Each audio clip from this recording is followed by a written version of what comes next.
All right, back on my TikTok right about now. This is pretty straightforward. I'm just gonna bring up all the records I bought in Kobe. All right, I've been on the west coast of Japan for the past couple of weeks. Right now I'm in Kyoto, but for the past few days I've been in Kobe, just working on some music playlist, music curation projects with a couple of hotels out there. But it didn't stop me from digging around. All right, so Kobe, it was a gold mine of records. I've been there before and never found that many records, but this time around I scored a few gems. All right, this one pretty straightforward. I bought this at a store called what was it called again? Rhythm Box in Kobe. Um, Coltrane live at right, these records are heavy. Coltrane live at the Village Vanguard again. It's not much to really get into. This is classic Coltrane. One side is a live rendition of Naima. The other side is a rendition of my favorite things. Like, come on. If you don't know, act like you know, but I'm sure you know. Anyway, Art Farmer. One of the great things about music and jazz, especially, I guess, there's certain musicians that you're into that you really love, but the market doesn't dictate that their records go for a lot of money. So you just find their records and just grab them. Art Farmer is one of those artists. One of my favorite trumpeters. Anytime I see Art Farmer records, I just buy them. And this record was going for this is like 500 yen, which is with the exchange rate, it's about $3.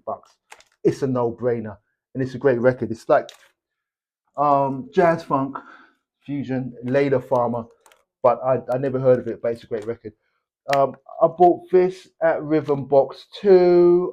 Don't really know much about the artist. I gave it a listen, and it's cool city pop, very reasonably priced.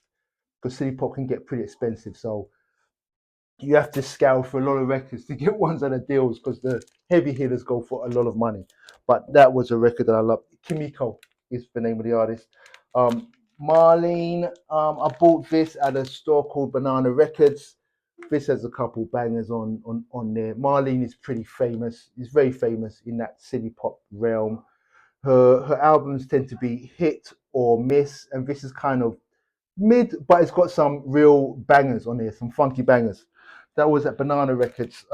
This was I bought this at a random store. I can't remember the name of it.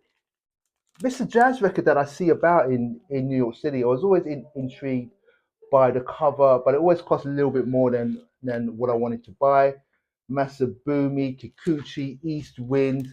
It's a nice sort of spiritual jazz fusion, just like a deep ride of an album. And I dig it, and I bought it. Teru Masahino, the famous Teru Masahino, is on trumpet, and yeah, it was a great find for me. This is a record that I saw in a random. I think the store was Huckleberry. It's one of those stores you find in Japan. It's just got a lot of records all over the place. It's owned by some old man, and it was just a hodgepodge of records. And I wasn't finding anything. And I found this UK electro record that I used to have when I was like 12 years old. And I used to body pop and break dance to it, and it was there randomly for a very reasonable price, and I just snagged it. But it's just intriguing because it was in this record that just had a lot of like jazz and blues and rock and roll and like old retro stuff, and I find this record crazy. Thelonious Monk. I mean, I found this at this store called Book Off, which I've mentioned before. It's like a huge yeah, it's like a huge used bookstore, but they carry records like dollar bin records, reasonably priced. And sometimes you find gems. And I found this gem, Thelonious Monk, something in blue, for pennies on the dollar, like no brainer. And in the same store, I found once again, Art Farmer live. This record is swinging, it's banging. I went on YouTube and gave it a listen, even though I buy Art Farmer records anyway, and it was swinging and it was banging. And I was glad to find it. This I found at this store called Hangesha, which is a store I visited a couple of times previously in Kyoto, and they had some decent dollar bin records. This was a dollar bin record, Ami Ozaki. It's city pop. It's got some nice tunes on there. I weren't mad at it. This record was in the super dollar bin. Like they were pretty much giving this away, and I gave it a listen, and it's got some funky jams on here, low key. I don't usually look for males when I'm looking for city pop. I look for females, but this guy, he's got some funky bangers on this record. I was very happy to find this record.